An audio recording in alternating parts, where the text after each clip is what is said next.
Israeli forces are widening their ground offensive with a new push into central Gaza.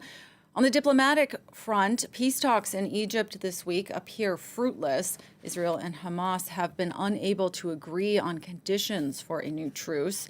And the UN Security Council is finally expected to vote Friday on a resolution to increase humanitarian aid to Gaza. The vote has been in limbo all week after the U.S. voiced widespread concerns.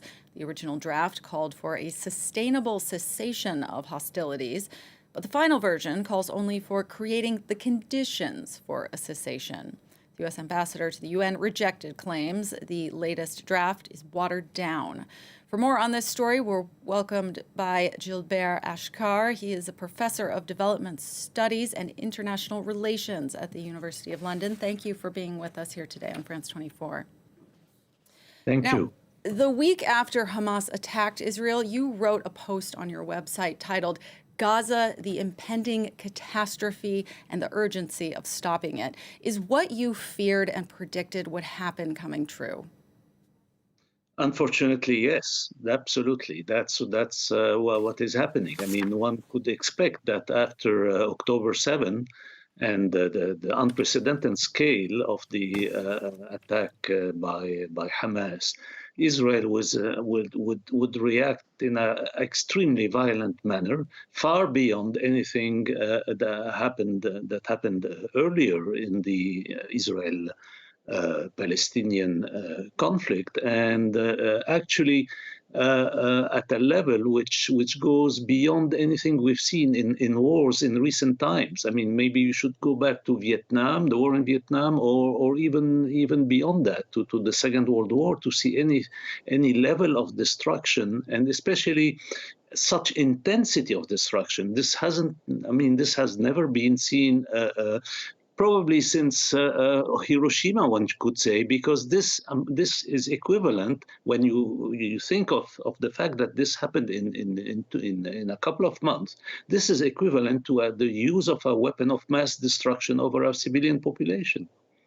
Now, there has been international pressure on Israel. The UN is expected to vote shortly on increasing aid in Gaza. That's something that would require fighting to stop or be greatly reduced.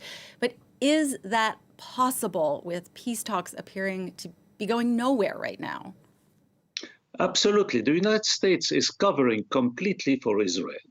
The United States at the UN Security Council is acting as a proxy for the Israeli state, for the Israeli government. And they are imposing, they only accept a resolution that could be accepted by the Israeli government. Which means that the United States is not interested at all in exerting any kind of pressure, of real pressure on Israel. And that's the point, because the only country on earth that is able to really stop this, to stop the Israeli government from continuing this onslaught, is the United States. But the United States has been part of this onslaught. The United States, I mean, without the United States, without the air bridge organized by Washington in sending weapons to Israel, including 5,000 of those huge bombs of 2,000-pound bombs, which are completely devastating in urban settings. Without this, Israel would not have been able to do that. And the result is 1%. Isn't there a case, though? Sorry to interrupt. Just this figure, please. I want to emphasize the fact that you have already over 1% of the population of Gaza killed. That means for Britain, for the United Kingdom, that would mean 670,000 people, and for the United States, 3.3 million people. Just imagine. Isn't there a case, though, that Netanyahu, Israel's government, they're going to move forward with this no matter what the international community says? So President Biden, the U.S. President Biden, could have more influence by staying close to Netanyahu, by not pushing him away publicly in order to try to temper the Israeli response.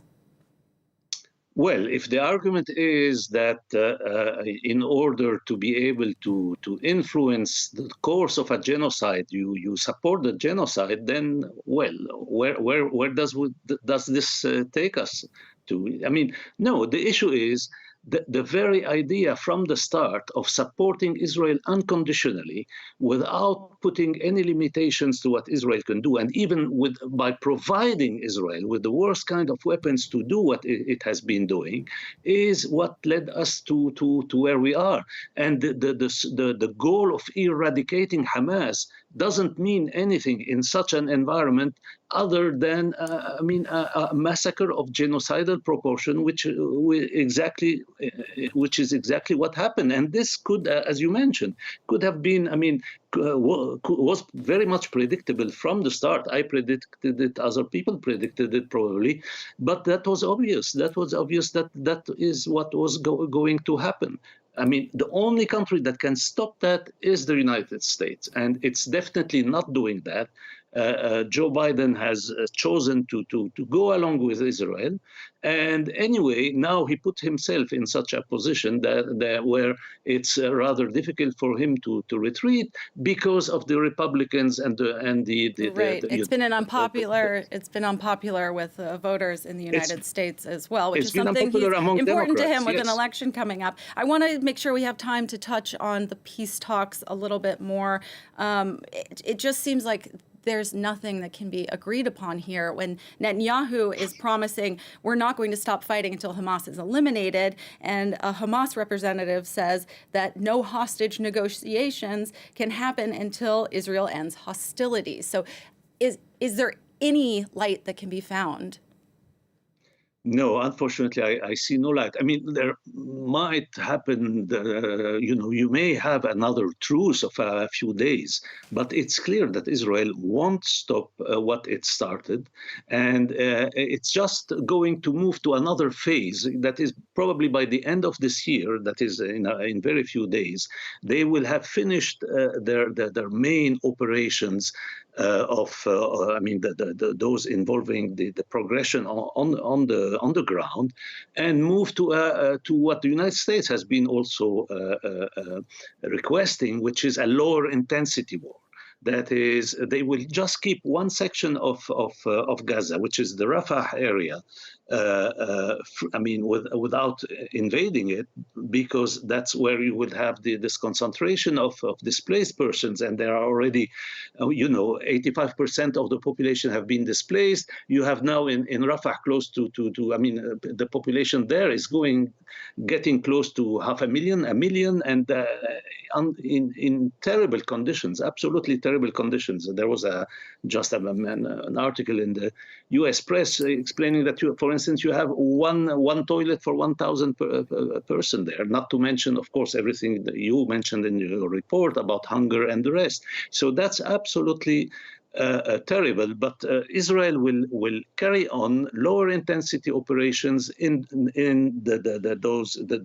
this vast majority of the land that it has occupied, and therefore that's what we will get for probably months ahead. You won't have a real cessation of hostilities there, given the goal that has been set.